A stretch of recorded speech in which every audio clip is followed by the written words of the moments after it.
প্রশ্নে বলেছে যে একটি পঞ্চায়েত নির্বাচনে দুইজন প্রার্থী আছে, এ এবং বি।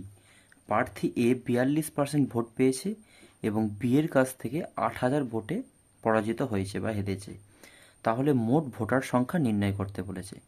ঠিক আছে, আমি ধরে নিচ্ছি একটা প্রার্থী হচ্ছে এ আর একটা প্রার্থী হচ্ছে বি।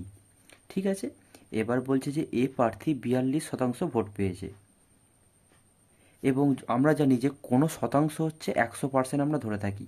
তাহলে এ যদি 42% পেয়ে যায় 100% থেকে, তাহলে বাদবাকিটা পাবে নিশ্চয়ই বি। অর্থাৎ বি পেয়েছে যে 58% ভোট পেয়েছে বি। এবার আমাকে কি বলেছে যে বি ওর পাশাপাশি বলছে যে 8,000 ভোটে কি বলেছে যে বিয়ের কাছে 8,000 ভোটে হেরেছে। অর্থাৎ এ হেরেছে বিয়ের কাছে 8,000 ভোটে। তাহলে আমি দেখে নিচ্ছি যে এ থেকে বি এর ডিফারেন্সটা হচ্ছে পার্সেন্টেজে, ওটা হচ্ছে 16%। ওই 16%এরই মান আমাকে বলে দিয়েছে যে 8,000। তাহলে যদি আমি কাটাকাটি করি, 16 × 1 = 5, 16, 80। অর্থাৎ আমার পার্সেন্টেজ, অর্থাৎ 1 ইউনিট মানে 1% সমান সমান হচ্ছে 5,000, সরি 500। 1% সমান সমান হচ্ছে 500। তাহলে কি বলেছে যে মোট ভোটারের সংখ্যা কত? আমি ধরেছিলাম যে মোট ভোটার হচ্ছে 100%।